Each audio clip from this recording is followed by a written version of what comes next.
السلام علیکم ورحمت الله وبرکاته. درود په جناب نبی صلی الله علیه وسلم.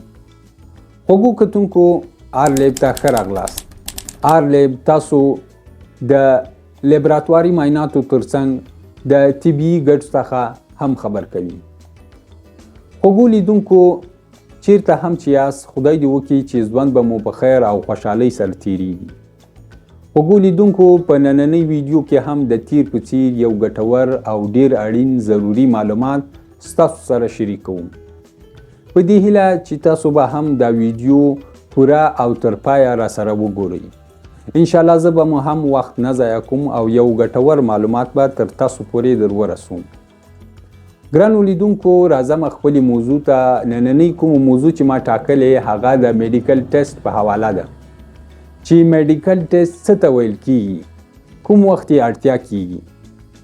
خوږو لیدونکو کله چې تاسو بهر ملک ته سفر کوئ، د مثال په ډول سعودیه سو، دوبۍ سو، کویت سو، همداسې نور ملکونه بهر چې تاسو ورته سفر کول غواړئ، نو په دې وخت کې ستاسو د پاسپورت، ویزا او نور کوم ډاکومنټس چې دي د دې ترڅنګ د میډیکل ټیسټ هم غوښتل کیږي.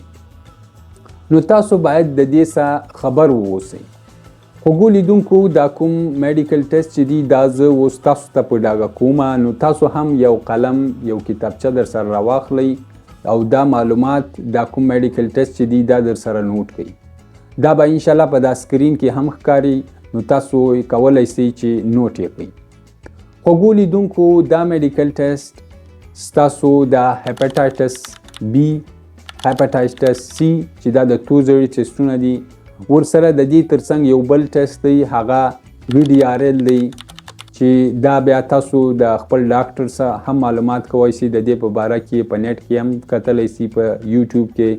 زه انشاءالله په دې باندې بیا یو ویډیو هم جوړوم په خپل یوټیوب چینل کې، نو تاسو یې بیا ترلاسه کولی شئ معلومات چې دا څه ته ویل کیږي او د څه په باره کې کیږي.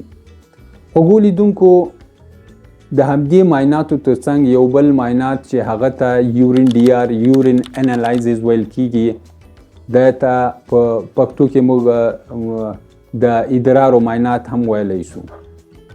نو دغه هغه معاینات دي، میډیکل ټیسټ دي چې ستاسو څخه بیا غوښتل کیږي. خوږو کتونکو د همدې د وینې یا د ادرارو معایناتو ترڅنګ یو دوه نور ټیسټ هم دي، چیک اپ هم دي چې باید تاسو خپل وکړئ. هغه به زه تاسو ته په ډاګه کړم چې دا کوم دي. هغه د ستاسو کومه سینه چې دا د دې سینې اکسره هم کیږي او ورسره ستاسو سترګې چې دي دا به هم ستاسو یو د سترګو کوم ډاکټر چې وي هغه ته به ورځئ، د خپل د سترګو چیک اپ به هم کوئ. هغه به بیا تاسو ته د سترګو کوم معلومات ریپورټ چې وي هغه درکوي. نو دا د سترګو کوم ریپورټ چې دی ورسره دا د سینې اکسره مو چې اخیستې دا به راخلئ، د خپل کوم د وینې معاینات مو چې کړي دي، دا د ادرارو معاینات مو کړي، د دې دا ټول به سره یو ځای کوي. نو دا به بیا ستاسو څه جوړ شي، د میډیکل ټیسټ جوړ شي. نو دا بیا تاسو د خپل کوم نور ډاکومنټس، د سفر ډاکومنټس چې دي د هغو سره لګوئ او بیا به یې تاسو په یاد ځای کې جمع کوئ. نو بیا به په داسې سره ستاسو دا کوم میډیکل ریپورټ چې وي دا تیار شي او دا به بیا ستاسو د میډیکل ټیسټ شي.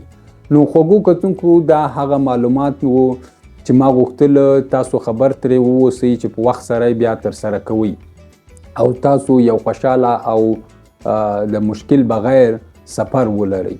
خوږو کتونکو خدای دې وکړي چې زما دا ویډیو مو خوښه سوي وي، تر نورو ملګرو پورې هم شیر کړئ چې تر ډیری خلکو پورې دا ګټور معلومات او لازم معلومات ورسیږي.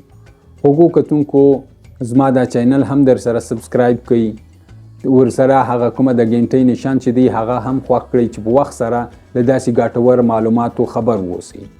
ګرانو کتونکو خوشحاله او آباد ژوند ولرئ. السلام علیکم ورحمت الله وبرکاته. Thank you for watching. Subscribe to my channel.